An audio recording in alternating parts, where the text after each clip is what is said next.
दोस्तों नमस्कार दोस्तों, आपको हमारे YouTube चैनल पे स्वागत है। दोस्तों चलिए आज की इस वीडियो में हम बात करेंगे अयांश के बारे में।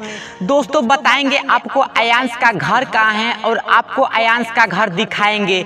दोस्तों बता दें कि अयांश की बीमारी को लेकर के आज भोजपुरी इंडस्ट्री के सारे कलाकार एक साथ खड़े हैं दोस्तों।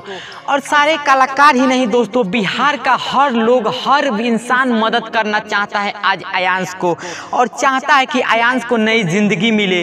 दोस्तों बता दें कि अयांश 2 साल ही जिंदा रह सकता है। जी हाँ, अयांश 2 साल ही जिंदा रह सकता है अगर उसको इंजेक्शन नहीं लगा तो।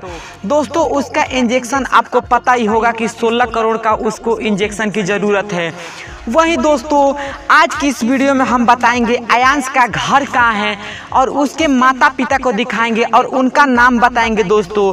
और दोस्तों वहीं कुछ अयांश से जुड़ी हुई बातें बताएंगे आपको। तो दोस्तों चलिए वीडियो को स्टार्ट करते हैं और अयांश के बारे में जानते हैं। दोस्तों बता दें कि अयांश जो कि बिहार के पटना डिस्ट्रिक्ट के रूपसपुर गांव का रहने वाला है दोस्तों। जी हाँ दोस्तों, बिहार के पटना डिस्ट्रिक्ट के रूपसपुर गांव के रहने वाला है अयांश। और इसके माता के नाम है नेहा सिंह और इसके पिता का नाम है आलोक सिंह, जो कि अयांश के माता पिता हैं। और आप वीडियो में इनको देख सकते हो दोस्तों आप वीडियो में अयांश का घर देख सकते हो दोस्तों। यही है अयांश का पटना का घर।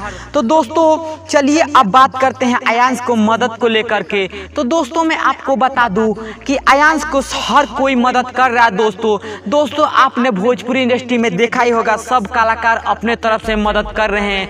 वहीं भोजपुरी इंडस्ट्री में जितने कलाकार हैं, पवन सिंह, खेसारी लाल, सभी मदद कर रहे हैं अपने तरफ से, जितना हो सकता है उतना मदद कर रहे हैं।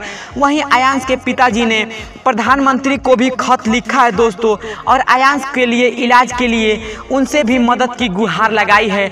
और भोजपुरी इंडस्ट्री ही नहीं, बिहार के हर लोग हर इंसान अयांश की मदद कर रहा है दोस्तों। और दोस्तों इसी तरह अयांश की मदद की जाए तो दोस्तों बहुत जल्द 16 करोड़ रुपया इकट्ठा हो जाएगा दोस्तों, और अयांश के जीवन रक्षक सुई लग जाएगी, जिससे हमारा अयांश बच जाए। तो दोस्तों अगर आपको भी भोजपुरी इंडस्ट्री से जुड़ी हुई हर खबर चाहिए, हर न्यू अपडेट चाहिए, तो हमारा चैनल सब्सक्राइब कर लीजिए। और भोजपुरी इंडस्ट्री से जुड़ी हुई हर खबर हमारे चैनल पे सबसे पहले मिलती है।